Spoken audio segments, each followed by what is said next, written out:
najednou, když jsem ukončil medicínu a začal dělat medicínu, tak jsem pochopil, že klasická medicína je málo k tomu, aby člověk dokázal tomu druhému pomoci se uzdravit, chápeš? Že jako léčíš něco, ale vlastně nelečíš. Jakože léčíš, ale nevylečuješ. Neuzdravuješ, nebo nemáš správné nástroje a dovednosti k tomu, aby si ho uzdravil. Jestli mi rozumíš. Ano. No a tak jsem začal studovat čínskou medicínu, poté, co jsem ukončil studium klasické medicíny. A tam jsem vlastně zjistil mimo jiné i to, že tak, jak naši předci kdysi ty byliny třeba jako ty sbíráš, tak buď je sušíš, tak oni taky buď je sušili, anebo je nakladali do alkoholu. Takže přátelé, já vás zdravím, já jsem Pavel Adventurer, vítám vás při těchto středečních rozhovorech o 7 hodině na mém YouTube kanále.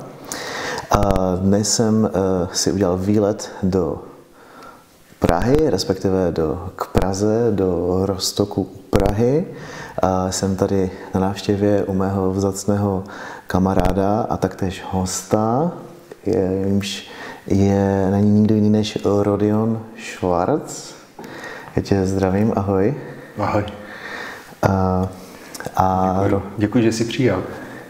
Já děkuji, že jsem tady mohl přijet do tvé krásné kliniky, tady v takové krásné přírodě.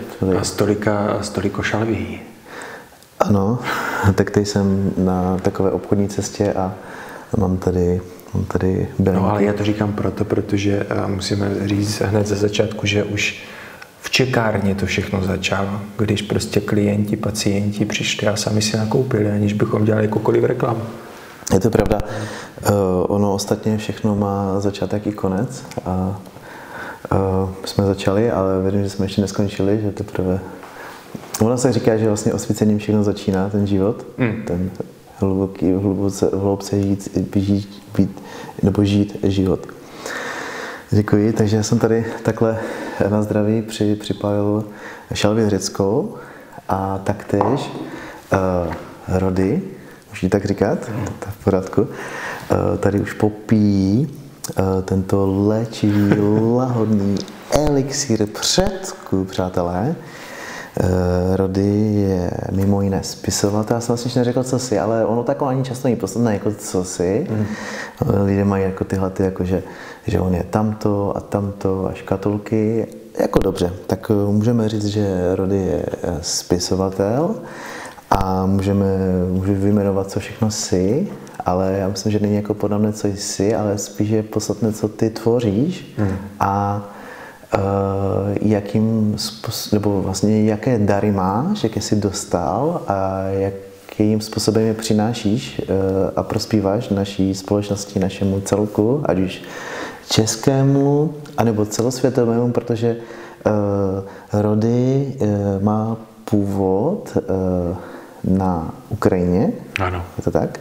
A ty jsi tam narodil? Ano. Narodil, ale pak jste se přestěhovali do Frýdku-Místku. Ano. A tam si pamatuješ úplně máš paměť. Ano, já si to pamatuju. Já jsem cestovatel a já si pamatuju tady tyhle zeměpisné věci.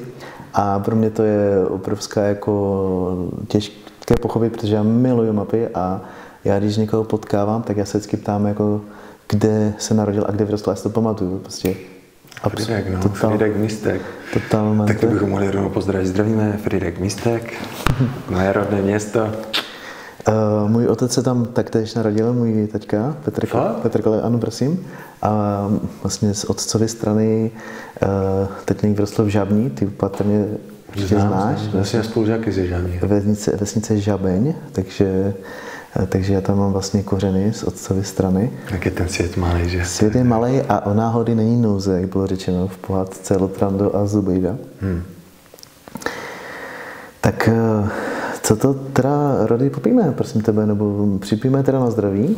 Na zdraví. Nás a vás všech, kteří právě nás sledujete. Děkujeme za přízeň a děkuji, že jste s námi. Tohle je vlastně likér On, který vznikl na základě toho, že jsem... Já to zkusím zestručnit, protože máme jenom půl hodiny, takže to řeknu velice stručně. A začalo to tím, že najednou, když jsem ukončil medicínu a začal dělat medicínu, tak jsem pochopil, že klasická medicína je málo k tomu, aby člověk dokázal tomu druhému pomoci se uzdravit, chápeš? Že jako léčíš něco, ale vlastně nelečíš. Jakože léčíš, ale nevylečuješ. Neuzdravuješ, nebo nemáš správné nástroje a dovednosti k tomu, aby si ho uzdravil. Jestli mi rozumíš? Ano. No a tak jsem začal studovat čínskou medicínu, poté, co jsem ukončil studium klasické medicíny. A tam jsem vlastně zjistil mimo jiné i to, že tak, jak naši předci kdysi ty byliny třeba jako ty sbíráš, tak buď je sušíš, tak oni taky buď je sušili, anebo je nakladali do alkoholu. Ano, tak, ano, pravda. A to máš vlastně takové to železité víno, kde byl likér, nevím, žaludeční likér, když se, víš, nebo jak si říkáš, že máš rád tu slívku, tak prostě do té slívky naložili třeba zelené ořechy. Santa Maria. Jo, super. No a tak jsem vlastně přišel na to, že jsou určité receptury, které podporují mužskou ženskou energii, která třeba u nás v populaci docela jako se ztrácí, protože my jsme koncentrovaní hodně na výkon, hodně na to vydělat peníze, být slavní a nevím, cokoliv, víš. A vlastně máš, buď tu energii budeš používat pro sebe, pro svoje tvůrčí věci, pro kultivaci, anebo ji vystřílíš do biznesu, nebo na večírcích, nebo skrz nějaké drogy. Je to ta životní energie Qi, jak se říká? No, je to v čínském jazyce? A to je vlastně, Číňané říkají, že jsou 3 základní energie, a to je Qi, to je ta fyzická rychlá energie, která se obnovuje rychle jídlem a spánkem, pak máš energii krve a pak máš energii esence. No a mužská energie, ten likér, co my pijeme, ten on mužský, tak to je vlastně něco, co doplňuje Qi a esence, protože chlapi jsou o energii fyzicky něco dělat, anebo esence, to je takový ten tah na bránu, plodnost, přenášet ty svoje geny, něco tvořit, někam jet, rozumíš, vymýšlet projekty. A to je ono. Zatímco žena, ženský likér, to je zase o Qi a krvi, jako když se říkalo ve staré době, že správná žena je krev a mlíko. Jo? No tak krev a mlíko, Qi a krev, to je ono. Jo, ti naši předci neovládali čínskou terminologii, ale přesně věděli. No, už je vypítá. Já jsem měl přivonět tam. Ale jsou tam, je to skvělé v tom, že vlastně ty byliny jdou nepřímo i na plodnost a na některé ženy působí i mírně afrodiziakálně, takže pánové, které mají své ženy, milenky, přítelkyně rádi, tak ve chvíli, kdy jim dají takhle štamperličku, jak tady byla Nancy, že si dala, tak ona bude krásně uvolněná, prokrví se jí ruce, ruměnec ve tváři, začne být taková usměvavá a když se vede dobrá diskuze, když ten muž je pozorný a přesně jakoby, víš, naplňuje ty ženské potřeby, to je akustické potřeby, tak ta žena opravdu jako najednou se dostává do úplně jiných i mentálních rovin. Kde to můžeme koupit? Je to k zakoupení toto? Ona? Teďka je to v podstatě jenom na Schwarzklinik jsem to nechal, protože to byla limitka. Dole v obchodku? Jo. Dobře. Jo. Zakoupím? Já rád. Pardon, no, prosím. No. Ale šetřím tím už, protože opravdu jako je to věc, která tady v Čechách není. Ty to vyrábíš? Vyrábí mi to Lencraft. To znamená, já jsem vyvinul ten technický postup, protože ten původní recept těch bylin, to jako není věda vzít byliny, naložit do alkoholu, ne, a pak je scedíš a piješ. Věda je udělat to tak, aby to bylo pitelné, chápeš? Čínské byliny nejsou chutné. Jo, oni jsou opravdu jako to byla kdysi jako medicína, že se dala na lžičku, vypilo se, že jo. Zatímco já jsem přišel postupně na tu s kulkama z Lencraftu, tímto je zdravím. A to je kdo ještě se ptám? To je tady v Tursku na Praze Západ, ano. Malý lihovár, ano. Který vlastně sbírá taktéž lokální byliny, lokální byliny, nevím, peliněk pozbírají, vermuty dělají skvěle, džiny dělají perfektní. Jo? Pardon, jenom mi to dělal problém otevřít, ale mám pocit, že to může otevřít jenom muž, který má tu sílu. ten ženský šel velmi lehce otevřít. Takže je to mylím se, nebo je to uděláno tak, aby toto ženy nám neupíjely? Hele, co chtěl vesmír, tak se to stalo. Pane Bože. Je to prostě dokonalé. Ježíši Kriste. No takže tak, takže se to vyrábí a jak se to postupně vyprodá, tak uděláme další. Hodně si to chválí třeba i ženské, které... Já jsem myslel, že i muži, dobře. Ne, ženské po 50, které pijou chlapský likér. Já nedává to logiku, ale pak jsem to pochopil, protože čím jsme starší, tak my vyčerpáváme tu esenci. Esence je vlastně, si to představíš jako plamen svíčky. Když hoří silně, rychle, spalujeme to a umřeme rychle. Jo, to jsou takoví ti lidi, co prostě všude byli vidět, velké hvězdy a pak ve 30, 35 zemřeli. Je to Bob Marley? Je to Bob Marley? Myslím, že Bob Marley zrovna zemřel na karcinom plic. Ale takový ti náhle smrti, třeba ten, co hrál Jokera, víš, co mu Ale ta Amy White. nebo třeba, jo. To je ten příběh? Vidíš, jak oni propadovali se na jednou ulice, drogy brali, všecko, žili nespoutaný život, oni rychle hořeli. Proč tomu tak bylo? Vyhořeli, vyčerpali esenci. Životní energii či? Esenci. A vlastně či je Čína? Je to... Ne, Ne. to ne. Čichy bylo mnohem dřív, než vůbec nějaká Čína existovala. Okay. Myslím si, ale nevím, nedokážu ti odpovědět. No, takže tak. Já mám takové různé tady dotazy. Třeba jenom se zeptám, tady je napsáno mudr. To byl ten mudrc. Ale jak chci říct, tady na konci je mudr Rodion Schwarz napsáno, Anderson. A to vypadá jako AI. No.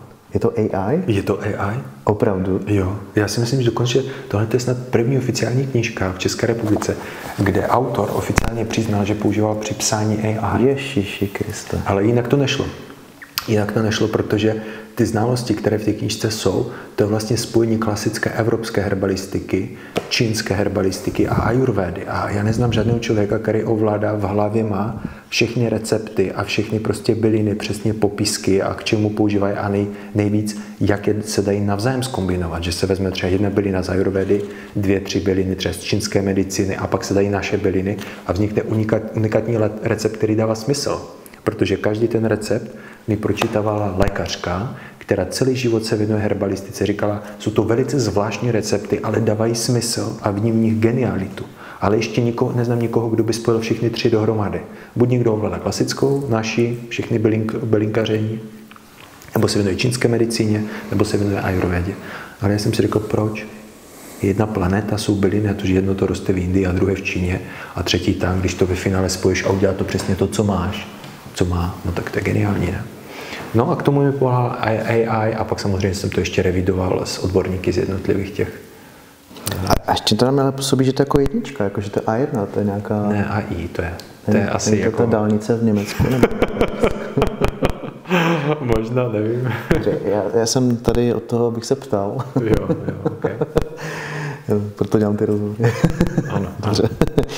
Dále mě třeba zajímá, co to je za znak, co to znamená, je to něco, protože to připomíná takové to možná kolo života, nebo... Se podíváš, taky tady je to. Je to logo. A jak vzniklo, nebo čím bylo inspirováno? Ale bylo to inspirováno, to je velice jakoby zvláštní znak, který v první řadě vlastně, on má několik významů, jo. První z významů je přesně, že to je ten cirkadiální rytmus, nebo prostě všechno se opakuje u nás. Pardon, jenom vstoupím. To znamená, tak jak je ten nepsaný zákon přírody, že to, co se narodí, musí zákonitě umřít. Ano.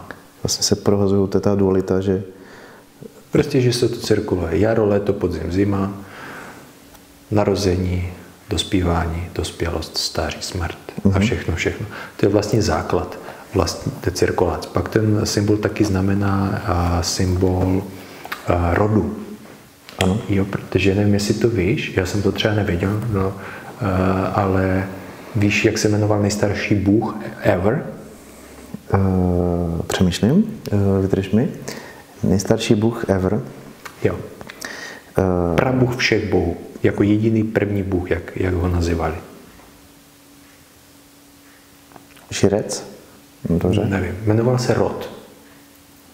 To je ve slovanství, je tak? Je to prabůh všech. Rod. Ano, a z něho pak vznikal Zeus a tyhle ty jako řeckí bohové, pak vznikly z toho jakoby prapůvodu, oni vzali, přetransformovali, dělali se severská mytologie a tak dále, a tak dále. Ale první bůh byl bůh Rod a ten Rod vlastně symbolizoval cykličnost, muže, ženu, zároveň Rod znamenal jako rod, od toho je vlastně rodina, jo, a tak dále, a tak dále. A zároveň rod, jako jsem si to vzal, jakože já jsem Rodion, a mně to přišlo vlastně 3 dny předtím, než jsem tu knížku měl vydat. Nebo ty likéry. A já jsem volal v noci grafikovi a říkal, Marku, my potřebujeme, kniha vznikla po likérech.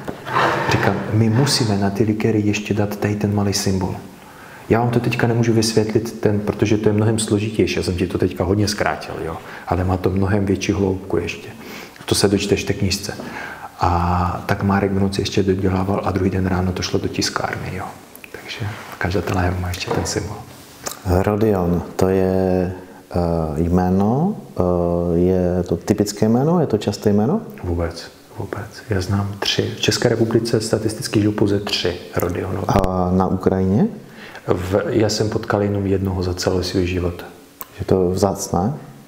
No asi jo. Rarita. A co tady, ty víš, co znamená jméno Rodion, kromě, že v tom je schovaný ten rod? Mm-hmm. Já jsem to zkoumal. Ono se říká, že Rodion bylo že to je typické jako ruské jméno, ale to není pravda. Mm-hmm. Do Ruska nebo obecně ke Slovanům tady ty jména různé, jako nebo změněná jména přivedli Cyril a Metoděj z Řecka. Jo, jak máš třeba, nevím. Leo, tak vlastně to je vlastně Leonidas, jo, nebo Grigory, tak to je vlastně taky řecké a tyhle. A stejně tak byl i Rodion a údajně to bylo kdysi ze starého jména, které se jmenovalo Herodion, což znamenalo syn bohyně Héry. Mm-hmm. A potom, jestli ty jako cestovatel asi určitě znáš ostrov Rodos. Mm-hmm. Jo. Tak na Rodosu kdysi byl městský řád, mniši tam žili. Mm-hmm. A oni vlastně to bylo stejně jak v armádě, že si měl určitá postavení v tom mnišském řádu. A pokud se z určitého dosáhl, jako když byl generál, tohleto, tak si dostal jméno Rodion. Jo, tak to bylo vlastně tak, tímhle způsobem. Je to takové, tím, jak je to jméno hodně staré, tak už nevíme, kde je prapůvod to vše. Mm-hmm. Ale není to asi úplně typické. Já rozumím. Výborně. Já teda si musím doznat takhle veřejně, že jsem se tímto lahodným okem lehce opil. A po skončení toho rozhovoru budu muset taktéž vířit, ale řídit automobil a doufám teda, že mě strážníci České republiky nezastaví. Řeknete vždycky, kdyby vás zastavili, tak vždycky řekněte, že máte předepsaný sirup na kašel od doktora, který v sobě obsahuje alkohol, že za to nemůžete. Ano, takže já bych... A doktor vás podrží, když máte dobrého doktora. Dáš mi nějaký papír na cestu? Zavoláš, dáš mi k telefonu. Já ti dám na uško, jo, jakože... Protože mi už jednou vzali řidičák. Fakt? Fakt, já jsem... Pil 12 stupňové pivo. Aha. A musel jsem řídit. A u nás teda jako je nulová tolerance, nicméně máme živočišné minimum 0,24 a já jsem nadýchal 0,3. 0,30. Takže jsem byl odebrán řidičský průkaz na dobu 3 měsíců za 0,04 promile alkoholu v krvi. A bylo to proto, že jsem řekl pravdu. A nadýchal jsem toto. A já nemám rád jehly a nemám rád, když mi ty jehly odebírají něco z těla, anebo když mi tam něco vkládají. Mm-hmm. Moje tělo je chrám a já to nesnáším. Mm-hmm.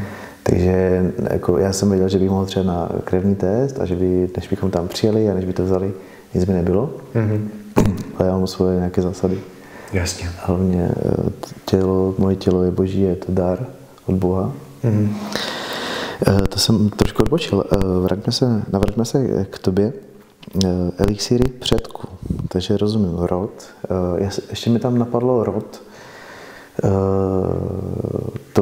Když to je prapůvodní jméno Boha, ale rod je v jazyce nějakém slovanském, i v českém, patrně i ruském a tak podobně, protože máme třeba i taktéž při rodu, příroda, tak vlastně takové vlastně jako a jak jsi říkal, narodit se do rodu a uskupení rodu je národ. Mm-hmm. Znamená to, že první jazyk byl slovanský? Že jsme národy slova? Ty jako, nevím, karpatský Rus, anebo Ukrajinec? Jak ty, máš nějakou identifikaci s nějakým, jako, nebo... Jako s jakým národem? S oběma, s Čechy, s Ukrajinci. A já jsem si vlastně až teď uvědomil, si znáš třeba, jak byl známý český režisér, který natočil Amadea, jak se jmenoval? To nevím. Nevíš, ne Hoffman a... No prostě teď mi to vypadlo, protože jsem si taky dal panáka, jo. Každopádně, nebo Přelet nad kukačím hnízdem natočil. Každopádně on si říkal, že je Čechoameričan. Okay. Že on emigroval v mladém věku a celý život prožil v Americe. On neříkal, že je Čech nebo Američan, on byl Čechoameričan. A vlastně hodně takových jako Čechů je ve světě Čechoameričanů. Tak já říkám, že já jsem vlastně Čecho-Ukrajinec. Okay. Jo, nebo ukrajinský Čech, Ukrajinoc Čech, ale spíš Čech-Ukrajinec zní lépe. Protože já nikdy nebudu Ukrajincem a nikdy nebudu Čechem. Já jsem někde mezi. A jako spousta lidí, mé generace a lidi, kteří v mladém věku odjeli ze své vlasti a integrovali kulturu, zvyky cizího národu. Něco je jim vlastní, něco není. Tak jak ty, když cestuješ, tak jak i některé kultury jsou ti v něčem blízké, jiné prostě zvyky, řekneš, to fakt není moje, jako respektuju, chápu, ale nemusím se toho účastňovat. Jo? Tak to mám i já. A myslím si, že hodně lidí, co teďka budou tohle sledovat, tak to jako taky budou tak mít. Že rodiče mají z nějaké jiné krajiny a tak dále, že na ně bylo taky něco přeneseného. Spousta tady máš i Vietnamců, že jo, kteří tady už narodili se, ale jezdí za babičkama do Vietnamu, chápeš? Takže umí vietnamsky. Ale ve Vietnamu nikdy nebudou Vietnamci a v Čechách nikdy nebudou Čechy. Chápeš? Já naprosto rozumím, já to znám velmi dobře. Mých četných cest. Rozumím. A tedy ty elixíry a předků. Elixír, to je elixír, tomu rozumím. To je prostě bylinka, která se usuší, vykuřuje nebo maceruje a tak podobně v alkoholu. A předci. Co by se řekl k těm předkům vlastně? Jak daleko si třeba šel vlastně, aby si tyhle jako elixíry vlastně předků nám začal připomínat, připomínáš vlastně v této knize. Víš co, to byl spíše pracovní název, který měl odrážet to, že jsem skrze knihu chtěl propojit a skrze ty recepty, jak odkaz a moudrost našich předků, kteří nám to chtěli předat, nebo chtějí předat doteď. A zároveň vlastně toho moderna, kde my k tomu přistupujeme i vědecky. Kdy víme, co ta bylina obsahuje, na co je, jak se zbavil, prostě, že ví, že šalvie je antivirotická, antibakteriální působí. To prostě přeci nevěděli, že jsou nějaké bakteriáviry. Oni jenom věděli, že to pomáhá. Ano. Na to a na to. Bolí tě v krku, no tak budeš kloktat šalví nebo pít čaj. Máš hemoroidy, no tak si na to dáš brambor. Jo? A oni nevěděli, že prostě něco tam bylo, tak to tam tak léčili. No a ten název tím způsobem vznikl, že jsem čerpal jak těch starých receptů, které určitým formou se dochovaly v různých zmínkách, v knihách, ústních sděleních a tak. A zároveň spojil ty znalosti lékaře, který vlastně ví, že tahle ta bylina třeba, já nevím, působí astringentně, tedy stahuje klidně třeba žaludek, jo, anebo působí proti, já nevím, prdíku, chápeš, prostě deflatulence.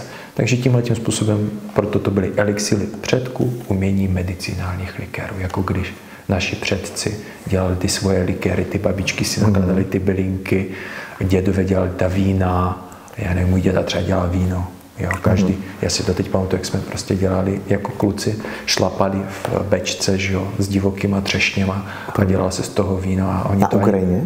Ježiši. Jsme divoké třešně, nevím, netrhal jsi to jako dítě? Asi ne, že? Ty jsi nevyrůstal v... Nevím, jestli byly divoké. My jsme měli fakt ty mikro, které se nedají jíst. To máš prostě skoro celá pecka. Ano, ale když je rozmáčkáš a tu šťavu a necháš ji zkvasit, oni to neředili ani vodu. Ona byla hustá jak krev. A vždycky vím, že podzim, zima se vždycky dala štamperlička večer před jídlem a pak se večeřelo. Že? Takže... Do kolika let jsi žil tedy? Do 10. Do 10. Já jsem tohleto nasal, můj brácha třeba ne. Tam je opravdu ten zlomový věk těch 6 let a to jde vidět, on přesně v 6 odešel a on to jako něco tam to, ale není to. Ty kořeny se tam nezesilily. Jo. Ty jsi spisovatel, toto je ta první nebo druhá kniha? Tohle je první. První kniha. ty jsi říkal, že máš 2 knihy, ty jsi lékař a taktéž jsi muzikant nebo zpěvák? Skladatel. Hudební skladatel. Aha. A co skladáš? A teďka brzy má vyjít, anebo už vlastně možná diváci budou vidět, tak už to vyjde na Spotify moje první album, které se bude jmenovat Světlo diskoték.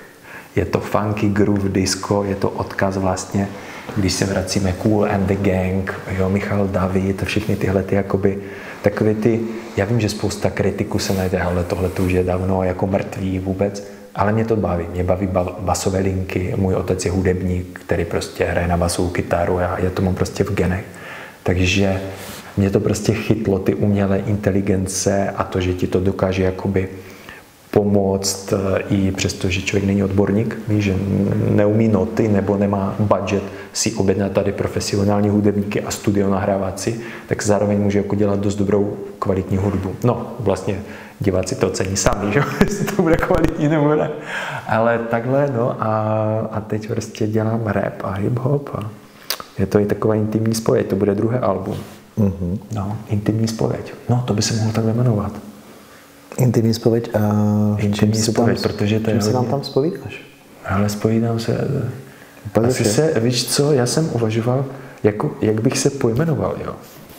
Jako hudebník. Mm-hmm. A mě napadlo prostě jediná možnost terapeut, protože to je vlastně jako, zpívám tam o rodině, o lidech, kteří prostě člověka na té cestě zradí, kteří ho nějakým způsobem mu ublíží, ale jsou to lekce. Mm. Je to vlastně požehnání, stejně tak. A je to sice rap, ale není to sprostý rap, je to zpověď. Mm. Zpověď člověka, který už má něco za sebou a chce to jako říct ostatním, nebo vlastně skrze tu hudbu, vlastně, jak si říkal kněz, tak lidi chodí do kostela se vyspovídat, já se chodím vyspovídat před svůj mikrofon. Mm. Který je zapnutý a nahrává. A ten výstup bude, nebo už je na Spotify? Ještě ne. A druhé album, já tam mám teďka asi tak 8 písní, 9 nahraných. A první? A první už je namastrovaný. Ano. Zrovna teďka odešel klučina, který to musí tomu nějaké kody přiřádit, nebo já nevím, tomu nerozumím. A musím založit účet na Spotify jako for artists a tam to nahrajeme. Takže já věřím, že v horizontu 1-2 týdnů to tam bude. To znamená, že pro vás diváky budete mít dole v popisku, budete mít odkaz. Jo, a vlastně bude se to jmenovat jakoby Světlo diskotek bude album a ten umělec, všichni, co to tvořili, tak se to bude jmenovat Schwarz Café. Mm-hmm. Schwarz Café. Dobře. Cool. Výborně. A prosím, kdo z vás to poslechne, napište do komentářů. Já mám kamaráda a on natočil film, ale on nemá žádné filmařské vzdělání, nicméně natočil film, je velmi známý, nebudu jmenovat. A okay. Co chci říct, je, že on tam jako neřešil, samozřejmě měl mnoho kritiky, jako odborníci v tom oboru, že jo, jako filmařiny. A jedna věc, jako, že ty si to zmiňoval, jako, že kritizovat budou někteří a tak, jako třeba, ale on tam říkal, já to nedělám pro kritiky, já to dělám pro lidi a těm lidem se to líbil, ten film. Přesně. Máš to tak? Nebo? Jo, úplně. A ještě chci dodat, že to nedělá ani kvůli penězům.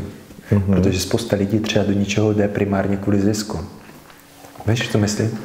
Nicméně, já tomu rozumím. Že to mě jako nelimitovalo v mé tvorbě, že jsem opravdu mohl tam dát to, co jako já cítím, že je groove, že je jako dobrý, rozumím. A ne to, co je mainstream, co by se dobře prodával.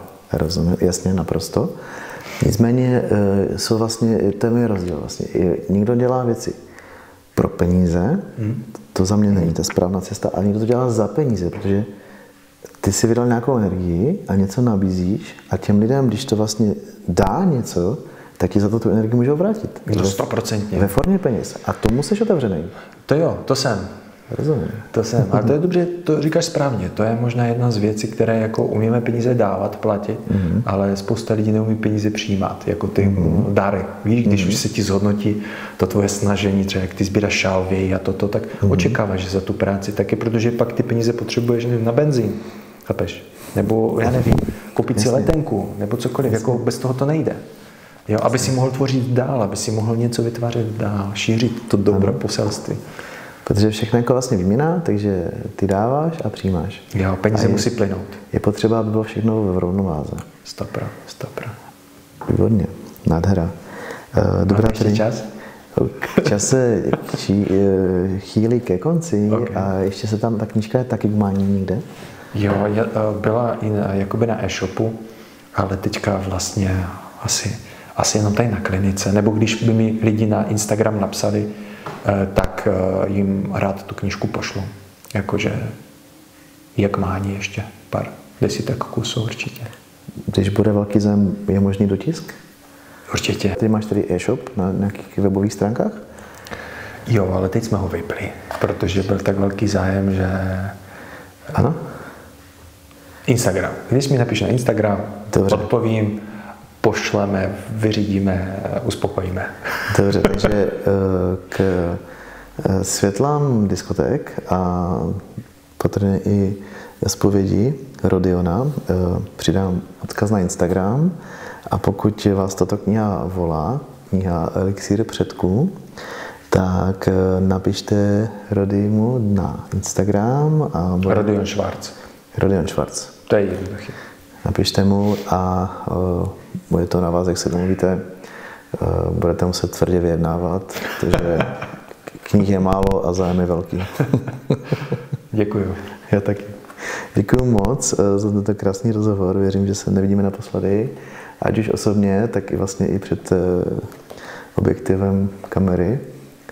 A já se tímto s tebou loučím a děkuji za sdílení veškeré tvé dnes a moudrosti, kterou nám přinášíš.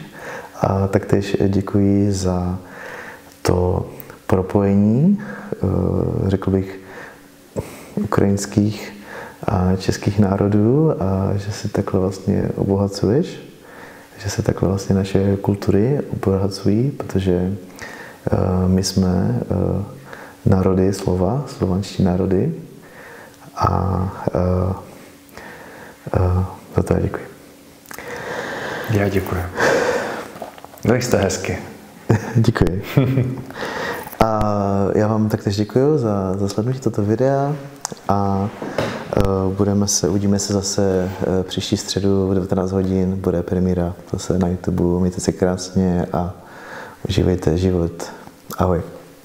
Buďte zdraví.